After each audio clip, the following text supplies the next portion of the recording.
The framework provides the structure or basic bricks to the substance. For educational evaluation and mental measurement, it is necessary to understand the scientific meaning and construct of all the human attributes under evaluation. This module brings to you the scientific concepts behind formative assessment and summative assessment and thinking skills under the life skills domain. Objectives. After undergoing this module, teachers will be able to explain the various educational and psychological meanings of the attributes to be measured under CCE, design an activity under the 3 domains of CCE, plan an evaluation criterion to measure the domains of CCE, differentiate and relate creative and critical thinking and problem solving and decision making. In part 1, we dealt with the structure of CCE framework. In this section, we'll deal with the substance. We'll highlight the educational and psychological meaning of all the attributes you are expected to measure in CCE. According to science of psychometry, it is necessary for us to define and preferably identify the construct of each psychological attribute before we start measuring. We'll bring you the definitions and descriptions of the various attributes that we are supposed to measure in CCE. Let me also mention that psychometry has progressed enough and common sense is not really enough to measure or evaluate psychological attributes of human beings.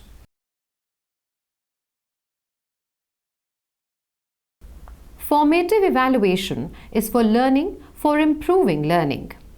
Teachers use FA to identify gaps between expected and actual learning outcome and use it to fine-tune the teaching learning process. Angelo and Cross summarized FA to be informal, interactive with timely feedback and response. FA is teacher-directed but learner-centered, mutually beneficial, context-specific and firmly rooted in good practice with empirical evidence of greatest impact on learning and achievement, according to Black and William. Let us understand that formative assessment in its purest form is when a teacher engages with a student deeply to build learning.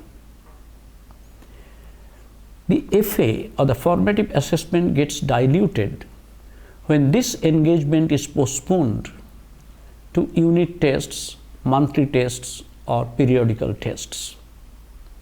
However, we must also appreciate that we need to create a balance between what is ideal and what is doable. In our given situation, engaging with each student deeply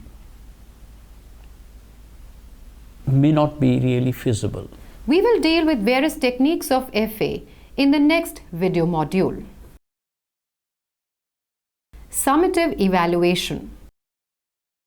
You are very familiar with summative evaluation. The purpose is evaluation of learning. Also, the purpose of evaluation is sustainable learning. Summative evaluation refers to the assessment of the learning and summarizes the development of learners at the end of a pre-specified period, a semester or a year. Thinking. Before we move further, let us understand that all items under intellectual skill and social skills are directly related to thinking.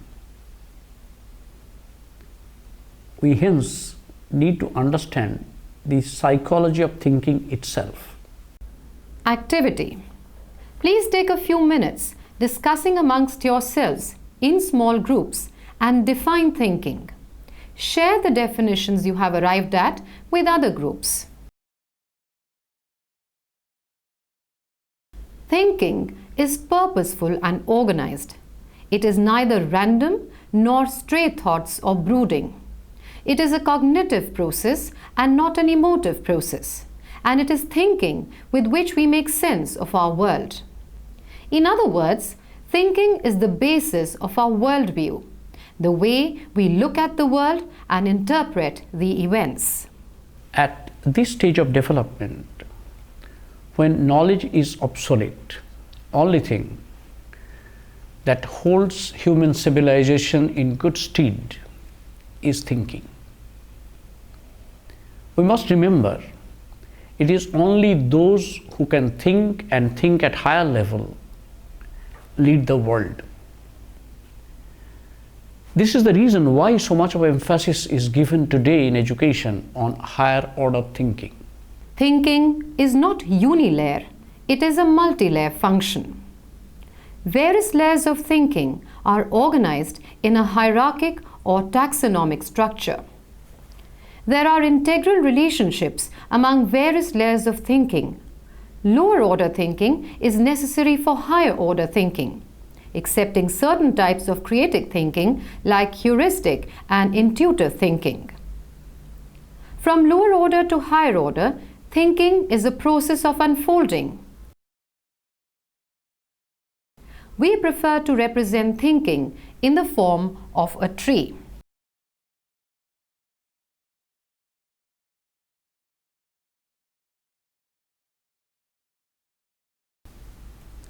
Let us examine a few thinking-related life skills. Self-awareness is probably the most difficult quality. Who am I is the perennial question. It implies clear understanding of one's own potential, strengths and weaknesses, value and beliefs, emotive and cognitive qualities, etc. It helps you to know and relate to others. It helps managing one's own ego. It is not easy. It needs lot of thinking about oneself. It can be done by taking feedback from others and taking some self-assessment tests. Problem solving is a mental process that involves analyzing a problem, diagnosing the causes, identifying alternative solutions, weighing each solution and selecting a solution, implementing and evaluating solutions. Thus, problem solving requires critical thinking in all its stages. And if the solution is out of the box, it requires creative thinking. Decision making. It is a cognitive process by which we choose one of the many alternatives, like lifestyle products, courses and course materials, a few co-curricular activities from many options.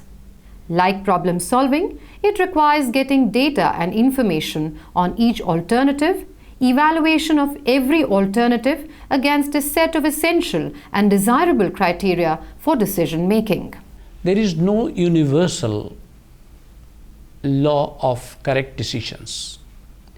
Decisions are essentially situational, depending upon the persons involved in a certain types of tasks. For example, choosing humanities course may be a correct decision for one student, but not for another. Quality of decision is its situational accuracy and clarity of purpose over confusion. Activity. Design some activities to evaluate problem solving and decision making skills of the students. Critical thinking. Critical thinking is the intellectually disciplined process of actively and skillfully conceptualizing, applying, analyzing, synthesizing, and/or evaluating information gathered from or generated by observation, experience, reflection, reasoning, or communication as a guide to belief and action.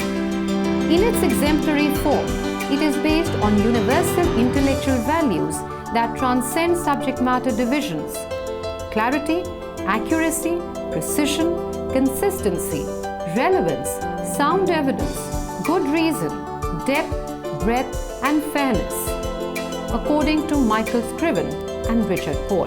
Benjamin Bloom mentioned analysis and evaluation as two levels of objectives. We call them two levels of thinking. Analysis implies dissecting a phenomena, a problem, a process, a procedure, identifying their strengths and weaknesses, and maybe opportunities hidden in them. Evaluative thinking is when you take a judgment whether something is right or wrong, good or bad, inappropriate or appropriate. In educational context, critical thinking is actually a combination of this analytical and evaluative thinking. You can say crossing the boundary of analysis and ending with evaluation. Creative thinking. Creative thinking is the highest form of thinking in the thinking tree. It goes beyond the boundary of known knowledge and perceptions. Creative thinking is not of one type. It can be heuristic thinking, vertical thinking, lateral thinking, divergent thinking, and intuitive thinking. Conventionally, it is believed that creative thinking is a born quality. Contemporary research, however, challenges and proves that creative thinking skills can be developed. Another important point, please remember that researchers have not been able to prove any direct relationship between creativity and intelligence. All creative people are intelligent, but all intelligent people are not necessarily creative. To sum up, the video described the psychological and educational constructs of the scholastic and thinking skills for deeper understanding of each component.